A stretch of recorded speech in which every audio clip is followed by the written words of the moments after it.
So, this talk is about, are we at the tipping point? And in order to end energy psychology and energy healing, are we at the tipping point? And to answer this question, we need to kind of go back in time just a bit. So once upon a time, a long time ago, back in the mid-1990s, there were a group of people who wanted to investigate whether or not, to what extent, early childhood traumas made a difference, affected people. Let's see, yeah. And what they did was this study evaluated 17,000 adults. And they looked to evaluate whether adverse childhood events made a difference in whether they had psychological problems and even medical problems. And this is called the ACES study. Raise your hand if you've heard of this study. Only a few. Okay. Now, they asked 10 questions. That was 17,000. And by the way, these studies, it turns out that it does affect the ACEs, which we'll find out affects brain development, hormone development, cellular health, and epigenetics, expression of DNA that Dawson talked about. And they asked them 10 questions. And these were questions about, did your parents fight? Were you sexually or physically abused? Were your parents divorced? Did anybody... anyone attempt suicide? Did anybody in your household go to prison? And you would get 1 point for each answer you said yes.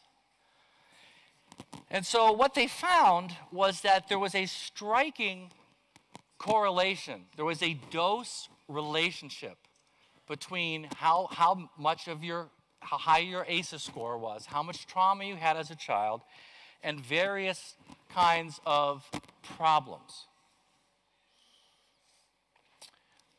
And it was just unbelievable. It was striking how much. It turned out that, let me go back a second. It turned out that people who had an ACE score of 4 or more were 7 times more likely to become an alcoholic than somebody with a score of 0.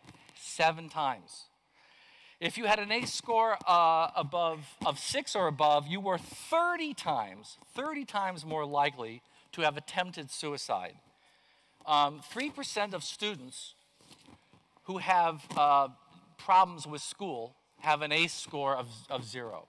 Only 3%. But if your ACE score was 4 or above, 50% of students, 50% had problems in school. Now, the chance of depression, as you can see, would just go up. There was a 300% increase in the likelihood of depression if you had a score of 4 above compared to 0. Suicide attempts, we've already mentioned, went up. Domestic violence. So if your score was high, the higher your score was, whether you were a man or a woman, the more likely you were to perpetrate violence on your partner. Smoking went up. Now it gets interesting. That's all mental health. This is chronic obstructive pulmonary disease. There was a 250% increase in the probability of you getting chronic obstructive pulmonary disease with a score of 4 or above compared to 0.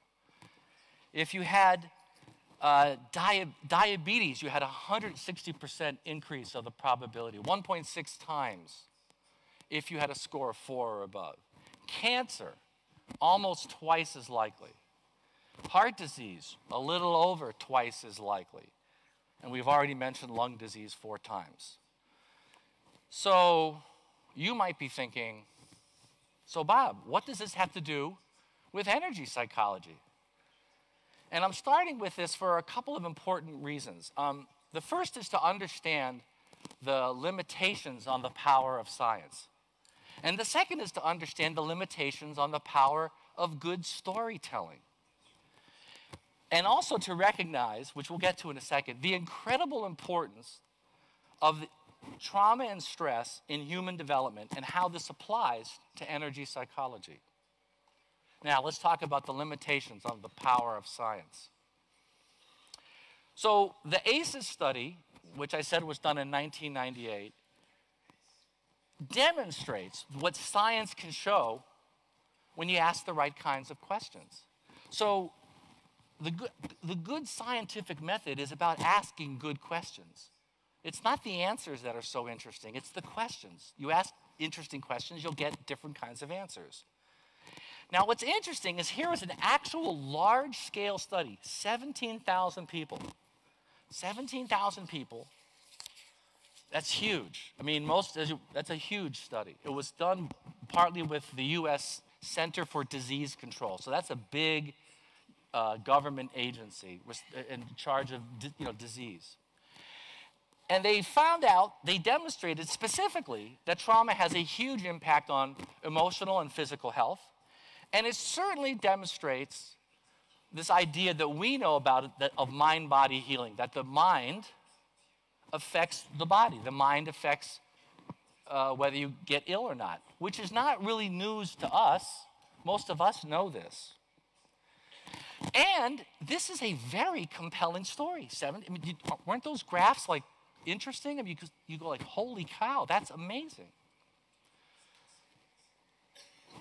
Now, here's where it gets interesting. There have been 60 published papers on this since 1998. And in 2012, the United States Center of Disease Control, they did a different study. And they looked at 1 year's worth. They estimated children who were maltreated, basically, abuse, neglect, for 1 year. And they estimated that the lifetime cost of that 1 year of that maltreatment was $124 billion. But that's just 1 year. I mean, who counts in years? How about 10 years? So in 10 years, it's $1.24 trillion. This is a lot of money. Not to mention the pain and suffering, but let's just talk about the money for a moment. So this is a big deal, right? This should be a big deal. Well, I guess the power of science isn't that powerful, it turns out, because this study was done in 1998, almost 20 years ago, and it has had virtually no effect. It's only known by not that many people in the United States. There's no policy change, nothing.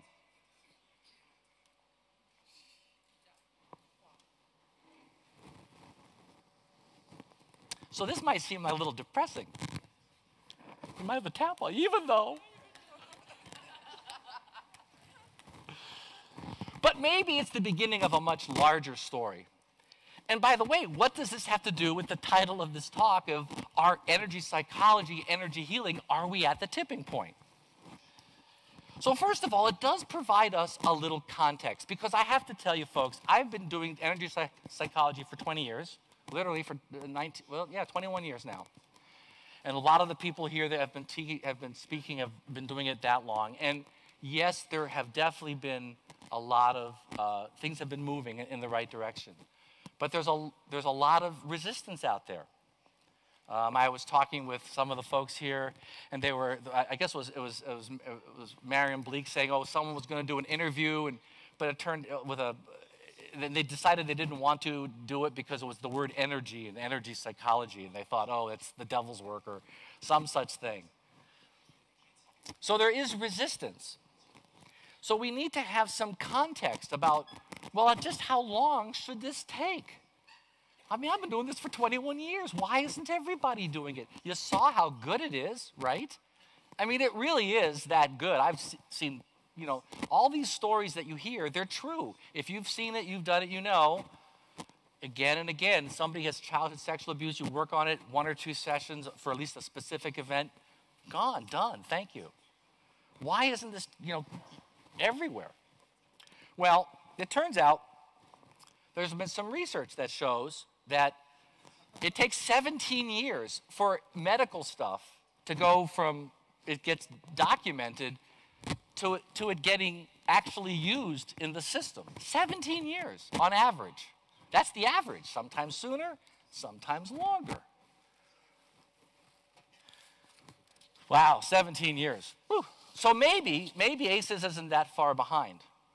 And keep in mind that ACEs is a more kind of not contemporary, it's a more average kind of thing. There was a large study, it was a huge study, 17,000 people. And it was a relatively conservative study. They weren't doing the woo-woo energy stuff, you know, nothing strange. It's just, let's count up what happens to people. And here's the problem, if we're looking at energy psychology or energy healing or biofield science, our studies are 25 people, 50 people, maybe 100 people. They're small studies. So this was 17,000. So it's taken them a long while, so we might need to be a little more patient. If by tipping point we mean that this is what I mean by it, that these techniques are going to be used by the mainstream. And there are a lot of them, you know. I mean, we've talked about in energy psychology, there are many different approaches. You've got EFT, you've got TFT, you have TAT, AIT. So you know what you need, right? 3 letters. So there's, you know, and only a few have actually had a lot. Only EFT and TFT have had any number of studies done. And EFT is by far the more researched group. In no small measure thanks to Dawson Church, who's done a lot, who's really spearheaded a lot of the research. So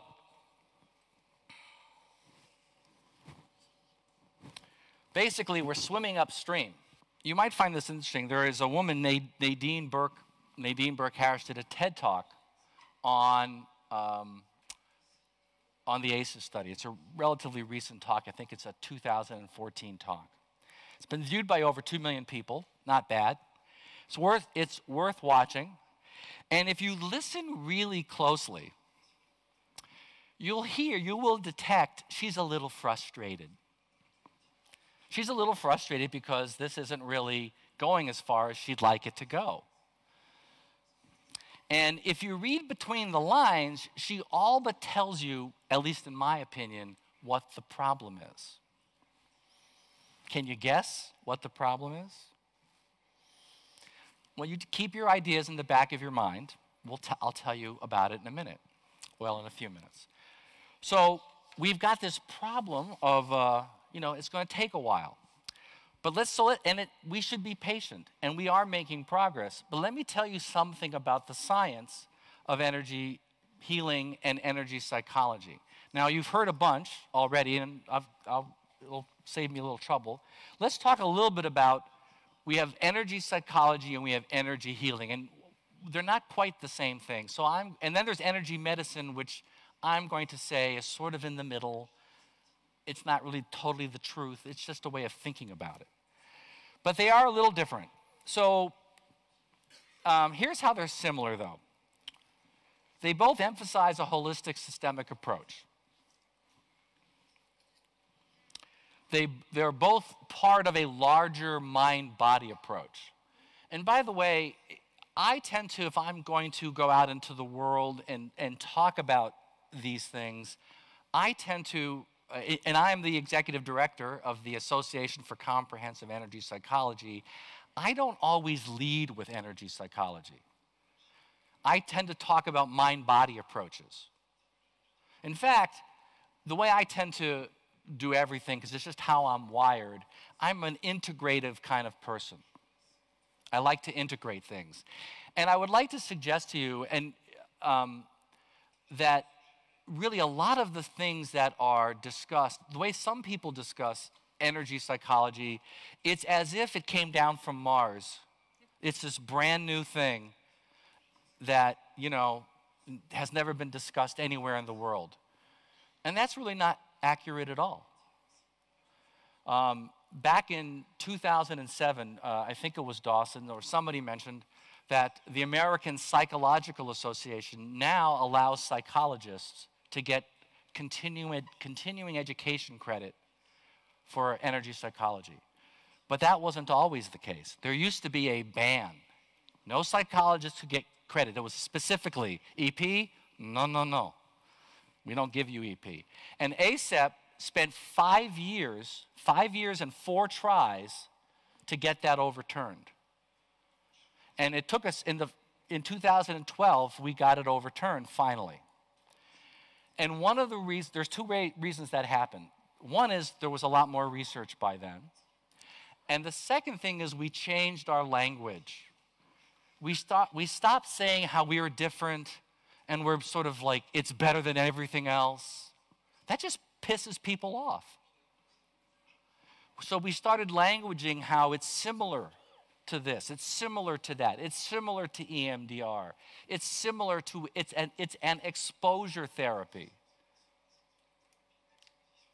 So it's important, so that's why I frame things in terms of like mind-body approaches. People understand that. That's a lot more acceptable. You'll get less resistance. That's part of how we change, we do get to that tipping point. There are also similar EP and in EH that we all accept these subtler energy systems, whether they be acupuncture, chakras, or the biofields themselves. And we either directly or indirectly make space for the idea that consciousness affects healing. Consciousness is primary. Consciousness is central. How are they different? And again, we're so much more the same than we are different, certainly compared to allopathic medicine. Energy healing tends to more heavily emphasize the moving of subtle energies from outside. So healing touch, Reiki, there's a sense of there's something happening outside. Energy medicine is sort of well, hang on. Let me get, whoops. Uh-oh. Oh, good, okay. Energy healing tends to have a more, well, back to the outside. Energy psychology tends to more focus on the last thing, is focus on specific events, and we're going to be moving energies inside by tapping or doing something with chakras. And I would say energy medicine is somewhere in between. You saw Donna moving all kinds of energies within the person's body. Also, energy healing tends to have a more general energetic focus. The energy goes where it needs to go. Same with acupuncture. If you go to an acupuncturist, you don't say, I have this trauma when I was 7 years old. That's not what happens. They do a pulse diagnosis or whatever they do, and then they adjust your entire system. It's more working with the general system. And that's interesting. I think there's room for both. One's not better than the other. They're just a little different. Does energy psychology have any evidence? Well, you've been hearing a bunch of it, and you've noticed, you can see in this chart, back in the old days, 20 years ago, we had anecdotal reports.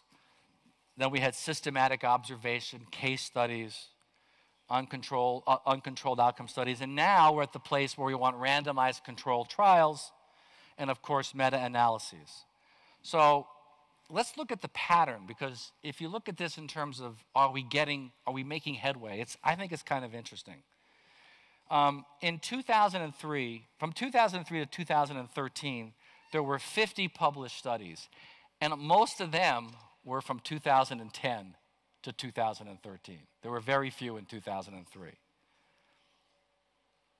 From 2003 to 2016, There was an additional 32 published studies. So we really have about 82, 83 actual studies. So you've heard the number 100. That includes reviews and so on. In 2012, David Feinstein, who wrote a seminal paper, which everybody has to read, on reviewing everything up until that date. And it's in the Review of General Psychology, which is the flagship journal of the American Psychological Association. And by the way, you don't have to be a psychologist or an American to think that's interesting, because people refer to that.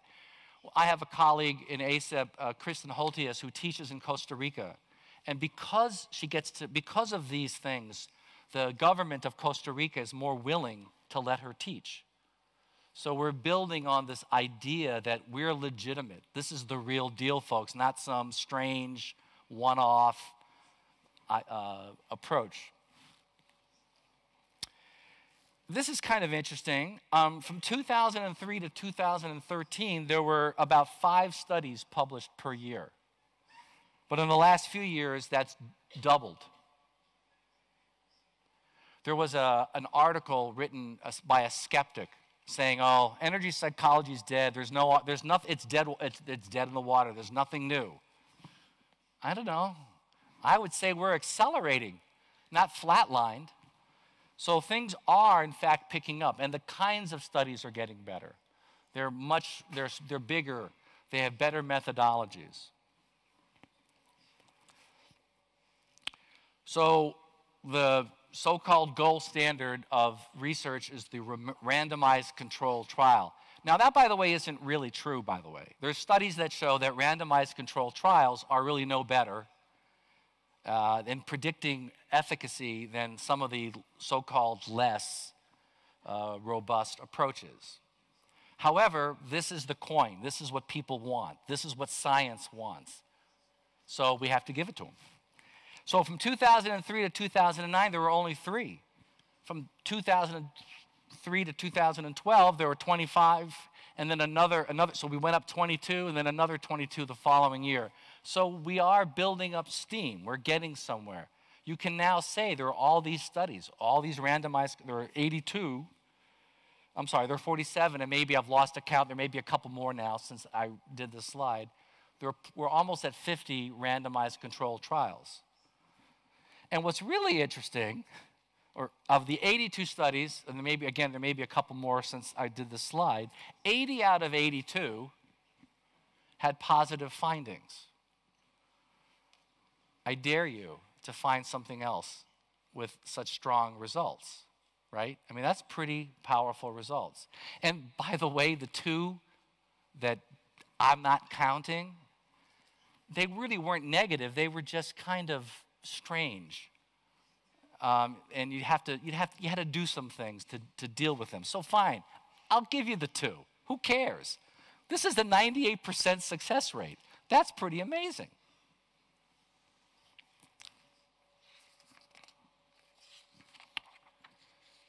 Now, okay, Dawson already told you about 3 meta-analyses. So again, it's only in the last few years we've had these meta-analyses, and this is a big deal. If you want to score points with your science friends, you just say, well, there are 83 published studies, and there are 4 meta-analyses, and all showing large effect sizes. And if they'll go, oh, really? That's amazing. There was one, though. This Gilliman study is kind of an interesting one. This was done, if you look at it, look where it's done by, the Journal of Behavior Therapy and Experimental Psychiatry. This was an Australian journal. They weren't exactly all that friendly. And they threw out the best studies.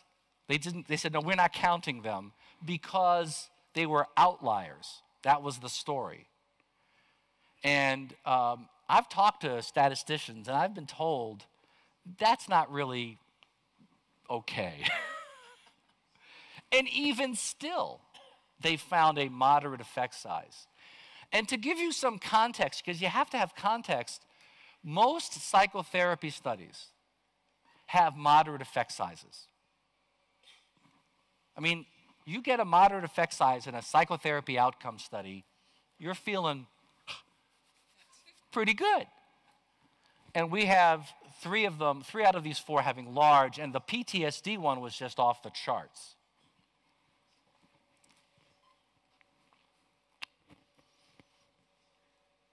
So, we've had some really big improvements. And by the way, okay, we already have this one, so we'll go to the next one.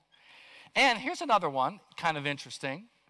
Again, U.S. based, but so the United States has this organization called the Substance Abuse and Mental Health Services Administration.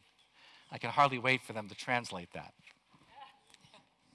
And they have a national registry of evidence-based programs. And you can go look up a program to see whether it's evidence-based. And just like it was last year, they certified thought field therapy, which is the progenitor of EFT, as evidence-based for resilience and self-concept, self-regulation, and trauma and stress-related disorders. And we're waiting on the EFT results, and there are a lot more studies, so there's no way they're not going to say that. But this is, again, another thing that you can tell the story of. Because it's not just about the facts. You've got to tell a good story.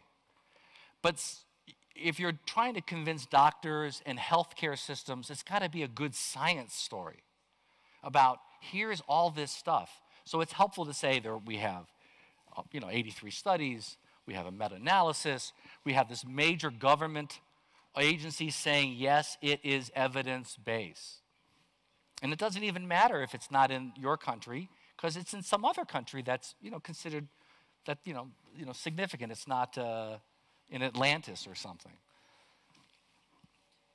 Now, what's missing? I mean, it can't be all good, right? So there are some things that are missing. First thing we need are large-scale clinical trials. And these cost a lot of money, 7 figures, millions and millions of dollars. Are there any billionaires in the room? Millionaires? We could use a, no? Drat, John. If you know any, we could sure. Yeah, our president. Don't get me started. I'm sorry about that. Even though my country.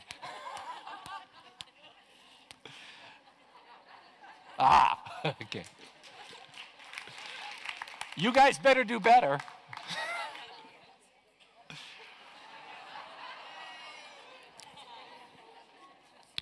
Show us up, please.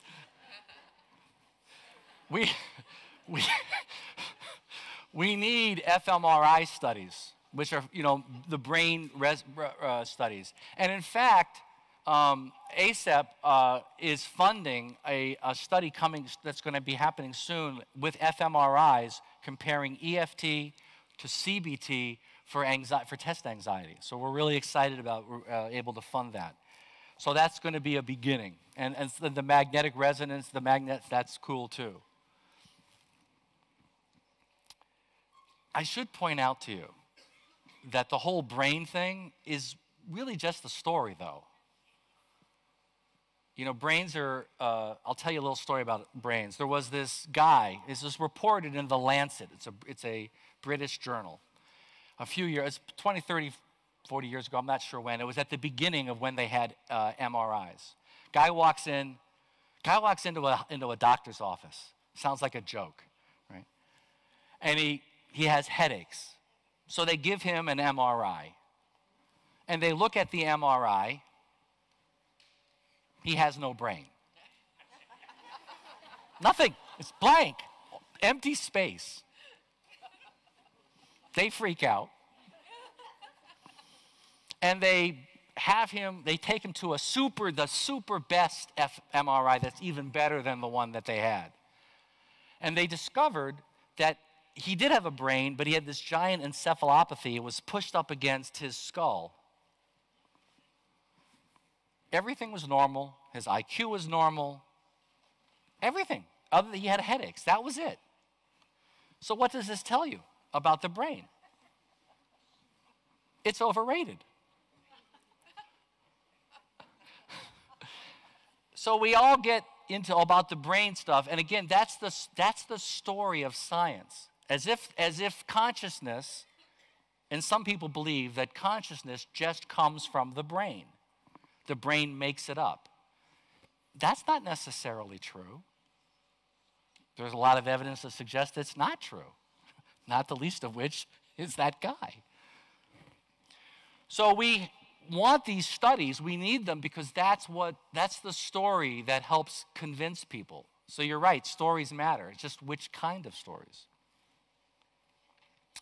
We also need large-scale biologic marker study, and Dawson has pioneered that with the cortisol studies and the genetic studies. So again, these are very interesting to people. It makes them feel like this is real. But the brain doesn't cause it. The brain is a correlate. I mean, it was interesting when you saw that, for instance, Dawson was saying that cortisol goes up, and I always forget, what's the other one? Goes down. Thank you. And that Donna was saying that spleen is down and triple heater is up. You don't think that's an accident, do you? They're all correlations. We have one whole body. Of course, things are going to move across different systems. So, but it doesn't mean that one system causes the other. We don't really know a whole lot about causality. We know they move together, they're correlated. But that's as it should be if you take a holistic approach. Okay. Now, let's talk about energy healing briefly. So, actually, there are a lot of studies on energy healing, a whole lot. But let me review a few of them from a 2009 review by a woman named Shamini Jain, and I forget Mills's first name. So they looked at 66 biofield studies. And by biofield studies, this includes things like Reiki, healing touch. They do not include energy psychology in this at all. So these are more hands-near kinds of approaches. First of all, they discovered that they looked at the quality of the studies. There are ways to assess that. And it turns out that they had a pretty good, they had minimum standards to moderate standards. They were decent studies. You could make inferences from them. And they found that there was strong evidence for reducing pain intensity in pain populations, and moderate evidence for reducing pain in hospitalized patients and with cancer populations. There was moderate evidence for biofield therapy's ability to reduce negative behavioral symptoms in dementia and decrease anxiety in hospitalized patients. There was equivocal evidence for these therapies' ability to make beneficial effects on fatigue and the quality of life for cancer patients. Now that's interesting. That doesn't mean, by the way, they don't. That just means the research wasn't maybe constructed well enough to find it. And there was equivocal evidence for biofields therapy's ability to influence comprehensive pain in chronic pain patients, and for decreasing anxiety in cardiovascular patients. So while there are these interesting case studies for sure, you heard a number of them, the actual research so far on some of these it's not as far as we would like it to be. And there hasn't been a great renewal, and this is now 7 years old, so but this is one of the more up-to-date reviews. Now, in 2015, Dean Radin, how many people know who Dean Radin is? Raise your hand. Okay. Well, Dean Radin is the chief scientist for IONS, the Institute of Noetic Sciences. And Marilyn Schlitz used to be there. They did a review of distant healing. So this would be intercessory prayer, anything at a distance, not hands near. So they found some interesting stuff. They found that there's laboratory evidence that humans can affect other people at a distance. They've demonstrated it like experimentally, which is really interesting. I'll tell you about one of them in a minute. They found evidence that the mind can affect matter at a distance, scientifically. I mean, that's interesting. I mean, you get all these stories, but that's a story. This is data. Not so good news. The clinical efficacy for distance healing has not been clearly demonstrated. So some studies show yes, some studies show no. It's just if you're science-minded, if you look at the research, if that's what's important to you, not so much, at least not yet. Now, let me tell you one of these stories, one of these things, because this is one of my favorite things. There's this great physics experiment called the double-slit optical experiment. This is where you send a light beam in through this double slit, and you look to see what happens. Do you know about this? Some of you do, some of you don't. If nobody watches, if nobody's looking, you send it through, and it creates a wave pattern on the wall through it. But if you watch it, you put your eyes, you watch it, the wave pattern disappears, and it's as if the light is particles. So watching changes the nature of light, whether it becomes a wave or a particle. And this has been done. This is a famous physics experiment. This has been done a bajillion times. Bajillion. Translate bajillion. I don't know. A lot of times. Over and over. Now, that's not interesting yet. What Radin and his colleagues did, not yet, sorry. What Radin and his colleagues did was they took the gizmo, they took this thing and they put it inside a sealed box. And then they got people who were very good meditators because they needed people who could concentrate. So the box is over there, and they would say, okay, I want you to put your mind's eye in the box. Imagine you're watching the experiment. And what they found was that just imagining watching it, they're not watching it, they're imagining it, they're concentrating on it, would change the experiment. It would collapse the wave function in significant ways. It was as if they were watching it. So the mind at distance can do this. So intention, here's some scientific physics experiment that shows intention can matter. But it gets more interesting than that. They did this experiment where they had people from all over the world do the experiment. They're outside of San Francisco, California, and they have people all over the world imagine looking inside the box. They'll say, okay, it's certain time, look what's inside the box. And sure enough, it would change it. And here's what's really interesting. No matter where they were, no matter how far away, it had no effect. Distance did not matter. So it was non-locality. And what's really interesting, if you're a science person, this sort of kind of messes with energy because the power of energy goes down, or known energy, physical energy, with distance. So this is this very interesting research that shows that that you can demonstrate affecting matter at from thousands of miles away.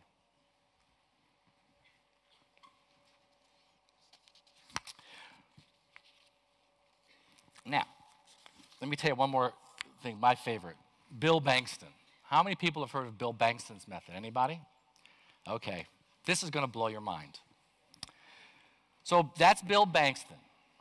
And Bill Bengston is this interesting guy. He is really trained as a researcher. He sort of got into energy healing years ago, sort of on a dare. He didn't believe. He's a total skeptic. He doesn't believe his own data, just about.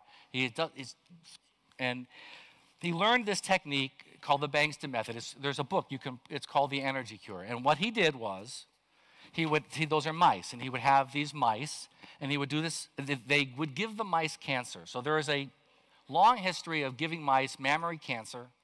There have been hundreds and hundreds and hundreds of studies, not with energy work, with mice. And they give them cancer, and then they do things, they do experiments.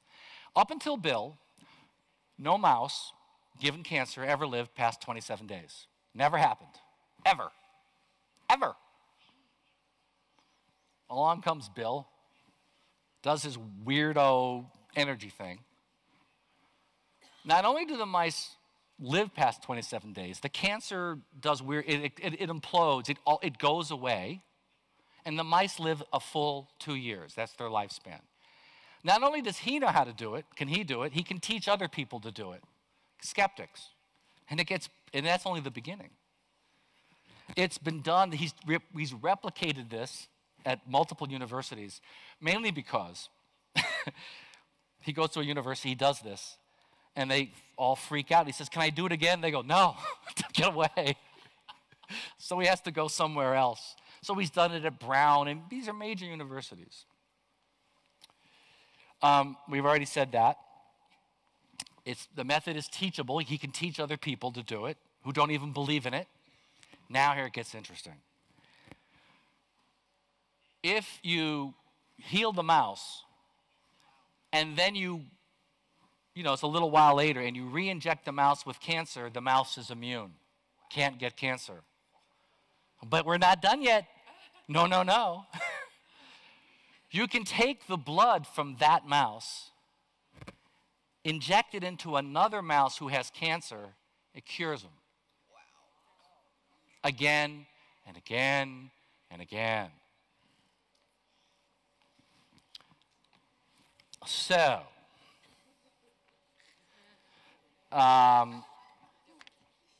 what that might mean is that and Bill he's working on this. I've been talking to him. He wants to create scalable results. He's going to be coming to our conference, by the way.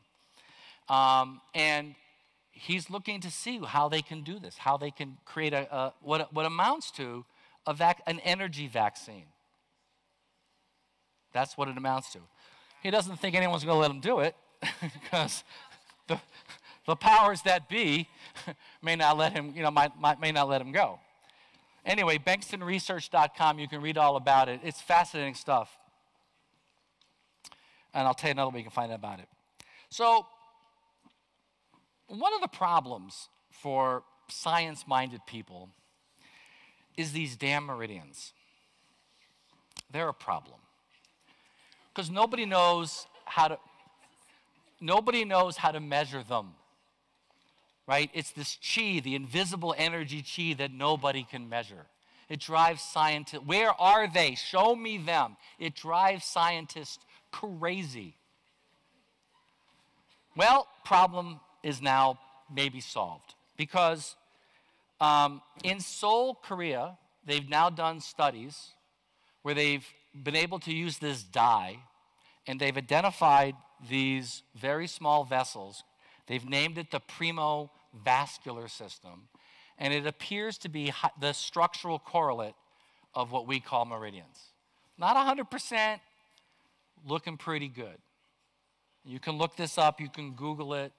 It's fascinating, and it's only recently. It's interesting because we think we know everything, but I read something the other day. They found some new part of the body recently. They're still finding things. We don't know everything yet. So there's this thing called the Primo Vascular system, and this may, in fact, help scientists feel a little more comfortable because there is some bodily, physical substrate. Now, that doesn't mean there isn't other stuff too, but there is this substrate. And here's what's interesting. It turns out that these little vessels here, the things that they transport are, wait for it, biophotons. What's a biophoton, you ask? A biophoton is what it sounds like, a photon that's emitted by a biological being. So we emit photons. And so these things transport them. And one of the authors in one of the studies went so far as to say, by the way, how fast do biophotons travel? The speed of light, barring whatever resistance is in the system. They're really, really fast. So what this researcher said, it may be that the Primo Vascular system that transports biophotons, that these biophotons may be the physical substrate of what has been called chi or prana. Maybe. That's pretty interesting.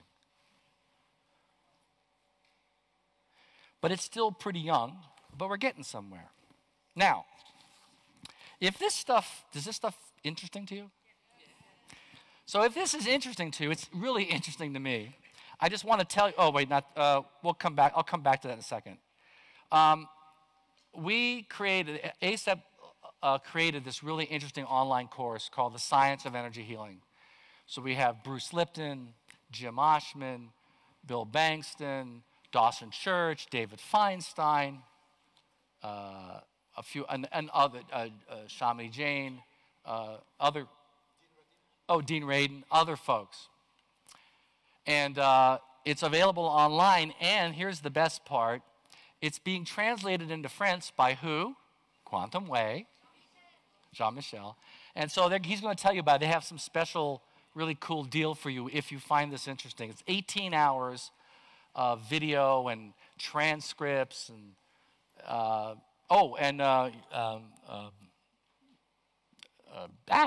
never mind. Lots of really good people. So I wanted to mention that to you. How much time do I have? Where am I? How much? Oh, crap. Okay. So you might be asking yourself, well, wait a minute. Well, actually, I want to say something to you. I'll say, so we got that. So I'm going to say, wait a second. Don't you think it's a little strange that energy healing works, energy psychology works, all this stuff works on all these different things? Isn't that a little strange? It's a little strange.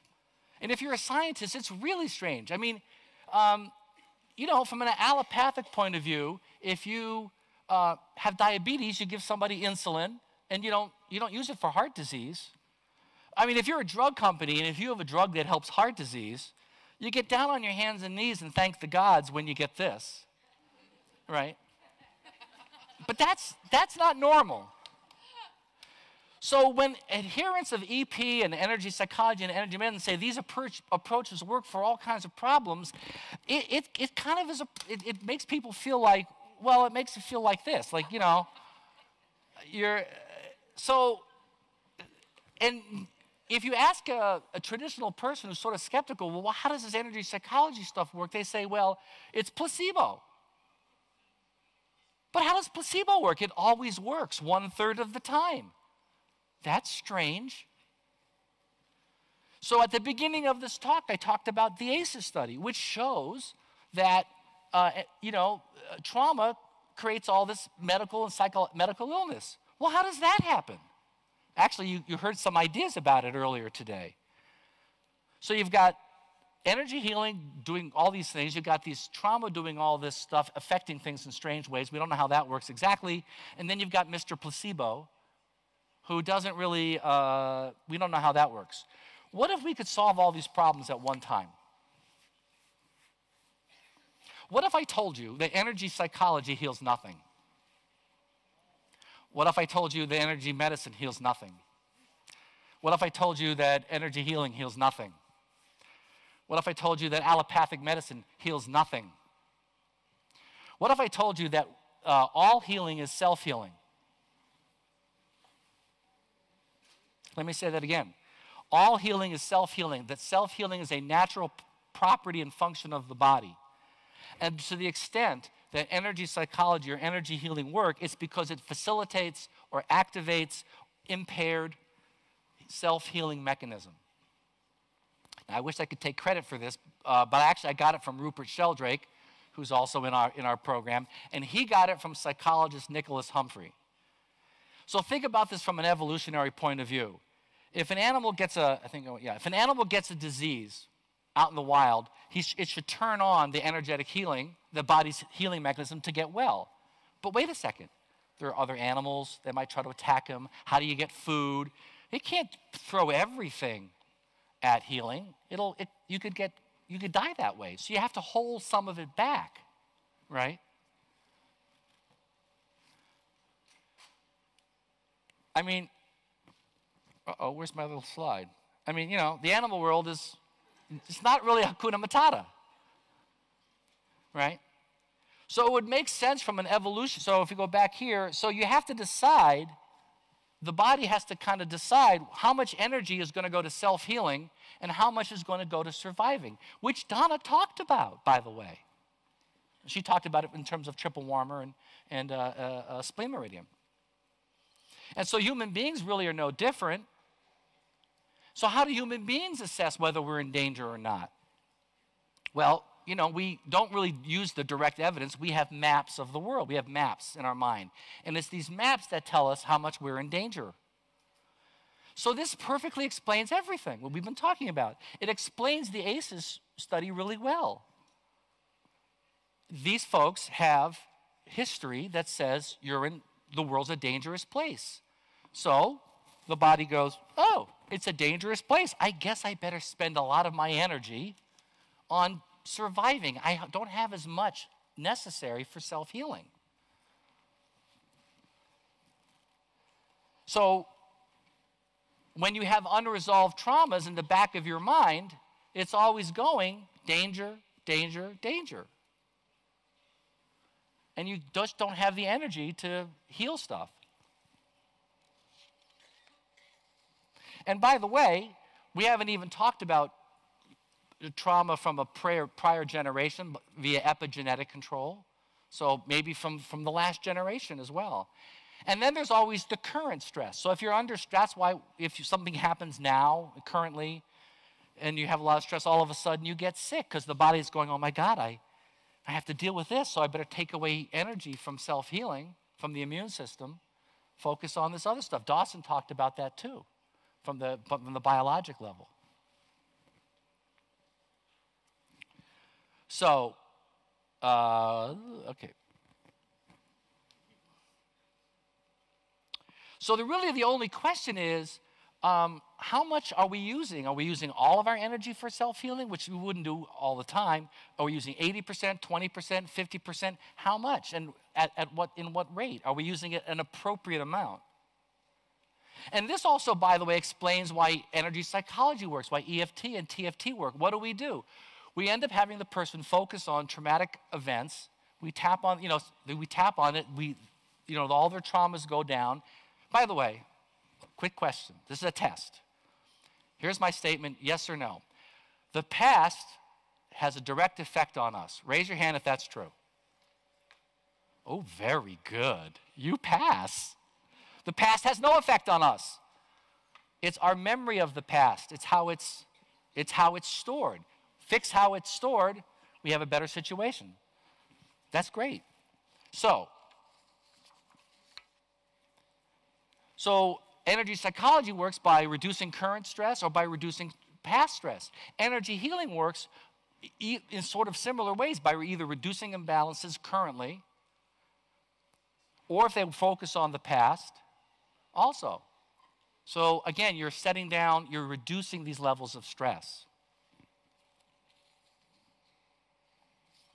And if you want to get a little more spiritual, if you're even thinking about energy healing in terms of connecting with spiritual energies, energies from out there, perhaps, when people talk about near-death experiences, they always talk about life being, it's wonderful, safe. So that seems to be, that's safety. It's a wonderful place. Well, in that situation, do you need to worry about survival? No. You can focus all your energies on healing. So when you tune into those kinds of things, if that's its very nature, if the very nature of those energies are sort of loving and healing, then you're tuning into that. I like to think of it as, the thing I talk to my clients about is, when you tune into God, God's not this guy with a beard. God, I think of God as a radio station, broadcasting 24/7, 365, love, or love, things like that. So if you're tuning into that, your body's going to be much more likely to shift its energy toward healing. So, this gets back to, we already saw, let me see where we got that. Oh, okay, sorry. So remember we talked about Nadine Harris. I've told you that they have a problem. They're a little frustrated because it's not being accepted the way it ought to be. right? Why? What's the problem? So the problem is, for them, that they don't have a clue about what to do once somebody has trauma. No idea.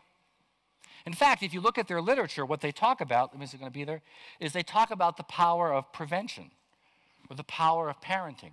That's the best they have to offer. Not bad, but not exactly going to turn everybody on and get things going. They don't know what to do. But, you know, we do, don't we? So are we at a tipping point? You know, I don't really know, frankly, if we're at a tipping point. We're a lot closer than we were 10 years ago, that's for sure. And I suspect we have a little ways to go.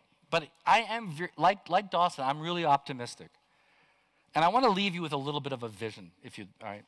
Imagine this. I'm not going to go 100 years. I'm going to go just a few years. Imagine what would happen if we energy psychology folks teamed up with the ACES people and the Center of Disease Control, or the French version thereof. And we did this study. Here's the study. Let me see. Okay, yeah. Here's the study. You get 2,000 people with ACES scores of 4 or above. And 1,000 of them get 10 sessions of EFT or TFT on the very things that gave them the ACES score. And then you get the other 1,000 people, you give them, 10 sessions of education or some kind of placebo control. And then you follow them for 10 or 20 years. A little catch, but oh well.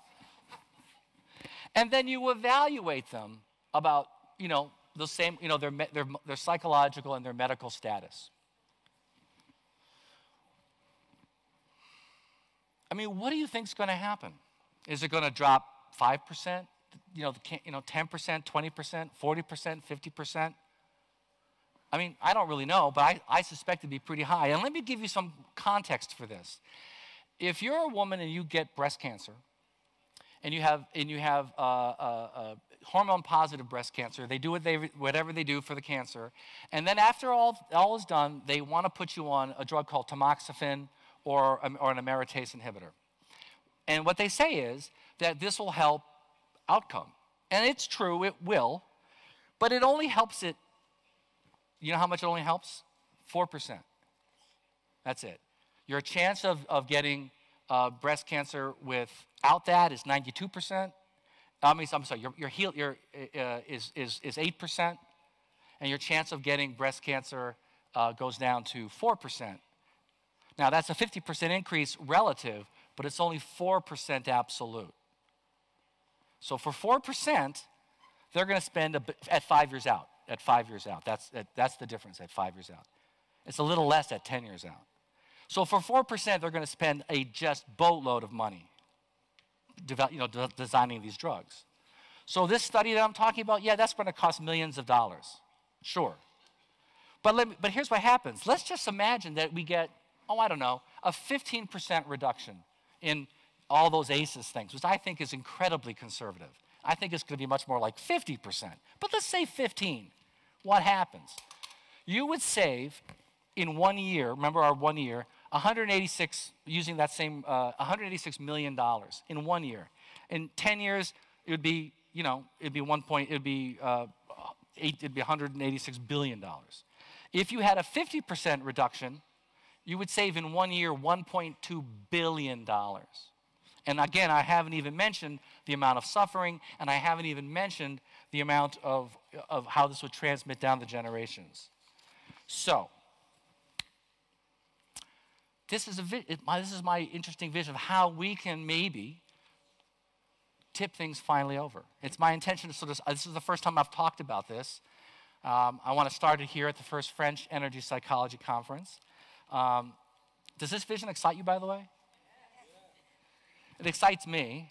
I want to see things change. I don't want changes. I don't want 1 or 2 or 10 or 100 people. I want millions and millions and millions of people. I want the healthcare system to change. So I'm going to be discussing it, and I'm going to spread the word.